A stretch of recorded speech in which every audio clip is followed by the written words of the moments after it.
WFYI podcasts are brought to you by Visit Bloomington. With over 350 restaurants to choose from, Bloomington, Indiana is truly a food lover's paradise. Go to visitbloomington.com to discover what suits your taste. This is WFYI News Now. It's February 20th, and I'm Darian Benson. On today's show, what we learned from a yearly report on youth in Indiana, a potential new disqualifier for Attorney General candidates, Planned Parenthood expands vasectomy services to help meet demand, and a new report shows extreme heat, drought, and wildfires will have a dramatic negative impact on Indiana's air. So essentially, over the next 30 years, we're going to be wiping away about 20 years of progress that we made associated with reducing pollutants in the air and increasing air quality. Those stories coming up, but first, the completion of a key interstate puzzle piece is in sight.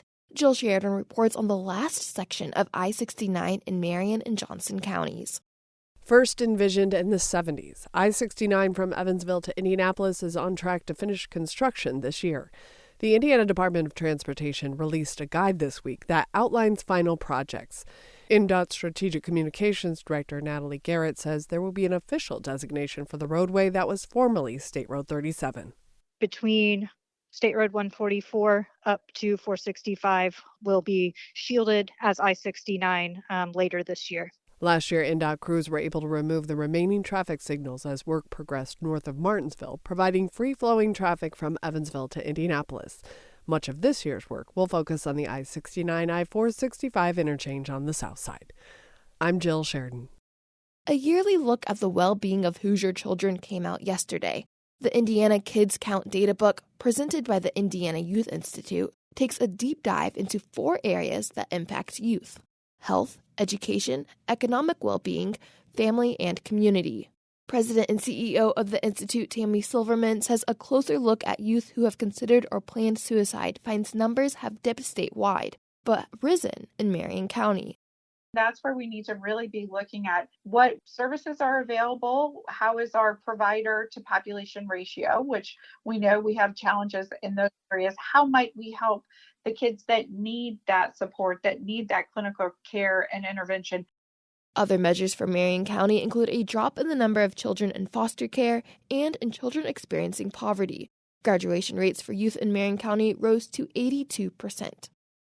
Some news out of the ongoing legislative session. Candidates for Indiana Attorney General would be disqualified from running if they face certain sanctions from the state Supreme Court under language added to a bill yesterday. Brandon Smith reports legislators insist the provision is not aimed at current Attorney General Todd Rokita. Under current law, the only qualifications for Attorney General are having lived in Indiana for at least 2 years before the election and having an Indiana law license for at least 5 years upon taking office. Language added to a bill in the Senate Elections Committee says a candidate for AG is disqualified if the Supreme Court disbars them or suspends their law license without automatic reinstatement within a year of the election. Committee Chair Mike Gaskill says that issue wasn't clear in state law. If we didn't provide some clarity for that particular situation, then we would be leaving it up to the courts. Republican Representative Tim Wesco, the author of the underlying bill, agrees. He says the language provides clarity where there's doubt and plans to agree to the provision when the bill goes back to the House. For Indiana Public Broadcasting, I'm Brandon Smith at the State House. More people are seeking vasectomies following the overturning of Roe v. Wade, and Planned Parenthood centers want to meet that demand in more parts of the state. Abigail Ruman reports Planned Parenthood is adding vasectomy services to 2 health centers by the end of March. The centers are providing vasectomy services in the spaces previously used for abortion care before Indiana's near-total abortion ban. Callie Weiner manages the Planned Parenthood Georgetown Health Center in Indianapolis. She says she wants to expand how the location can help people now that it can't provide abortion care. We're looking at patients who have already had kids or who have just made the decision that they do not want kids, and that seems like a better option to some than to risk having an unwanted pregnancy. Planned Parenthood says expanding vasectomy services is a national effort by the organization to include men and other sperm-producing patients in conversations about reproductive care. For Indiana Public Broadcasting, I'm Abigail Ruman. And for our final story today, most of Indiana is expected to experience 1 to 7 more days of poor air quality 30 years from now in 2054. That's according to a new report by the First Street Foundation, a nonprofit risk mitigation research group. Rebecca Thiel reports extreme heat, drought, and wildfires are undoing air quality gains from the Clean Air Act. The Environmental Protection Agency estimates controlling pollution through the Clean Air Act prevents about 250,000 premature deaths a year.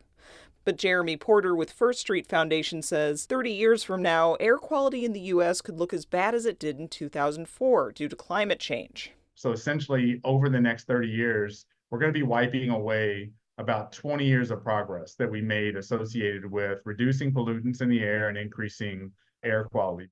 While wildfires out west are driving most of this change, the poor air quality we'll see in Indiana and the Great Lakes region is mostly due to ozone, also known as smog. It forms from a combination of sunlight and pollution from things like cars and industrial plants. Smog can make it more difficult to breathe and aggravate lung and heart conditions. For Indiana Public Broadcasting, I'm Rebecca Thiel. That's all for today's episode of WFYI News Now. Our podcast is produced by the following people who live in your community: Aubriana Heron, Drew Dodlin, Kendall Antron, who composed the music for this podcast, and me, Darian Benson. Our news director is Sarah Neal Estes. If you like today's episode, remember to subscribe and share. And follow WFYI on Instagram, Facebook, and YouTube to check in on our newsroom throughout the day. Thanks for listening. We'll be back tomorrow.